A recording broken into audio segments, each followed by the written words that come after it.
have one resolution we have to have, and then after that we have good and welfare.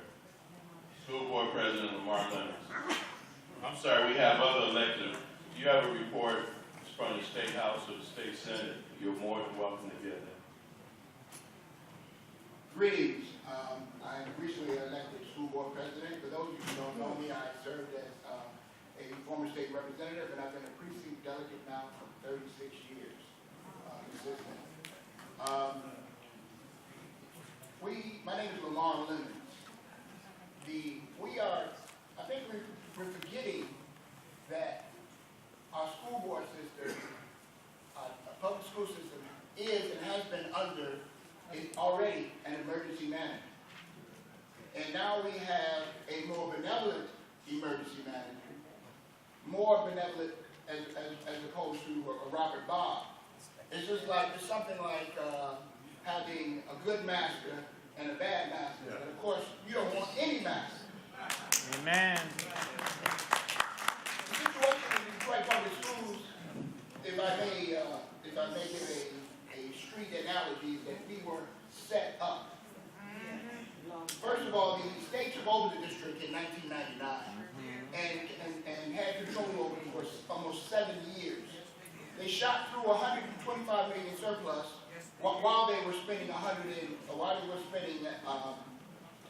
spending 1.5 billion giving contracts out to their friends. When they returned the district back, to the citizens, it had a $200 million deficit. And they were encumbered by contracts, because when you got a contract, you can't, unless you renegotiate that contract, you are bound by the U.S. Constitution and under the Commerce Clause. So the Board of Education was forced, even after they closed 34 schools reluctantly, which at that time was unprecedented anywhere in America. They could not balance the budget that was left to them by the State Reform Act. That is a clear violation of Article 9, Section 29 of the state constitution under the Headley, one of the so-called Headley amendments. It became a de facto unfunded mandate.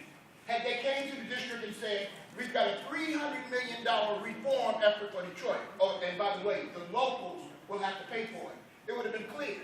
But they backdoored us. They put in their reform effort, they spent the $125 million, and they left a $200 million deficit. The Board of Education was unable to remediate the deficit that was left, and therefore Public Act 72 came into effect. When Public Act 72 came into effect, the emergency manager it was emergency financial manager at that time, and he was only over the finances, and he wanted more power. And so he crafted Public Act number 4.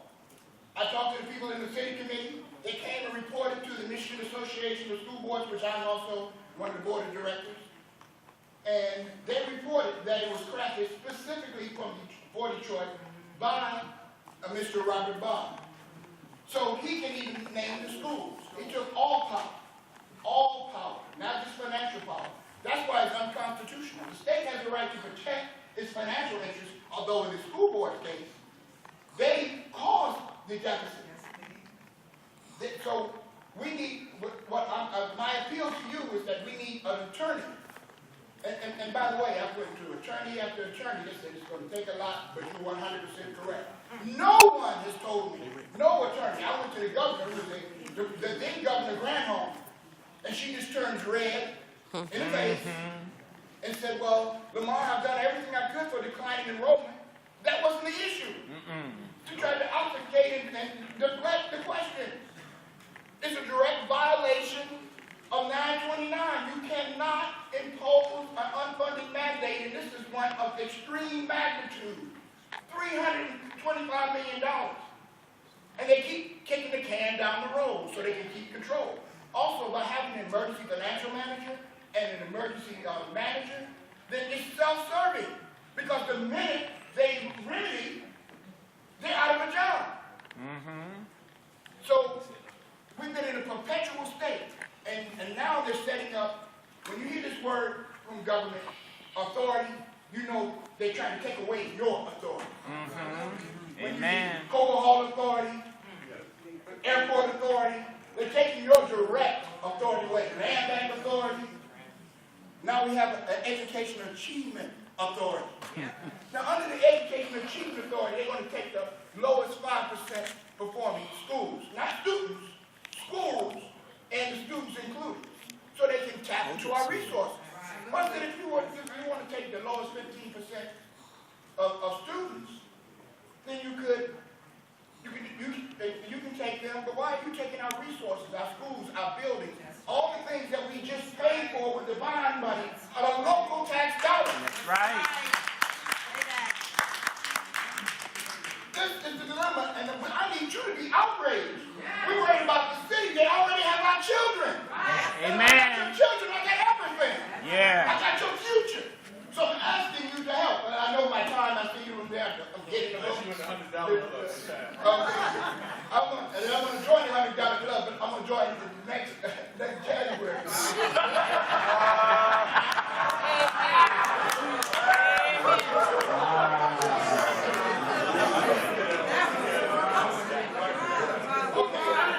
For more questions and stuff, you can come to me and see me after.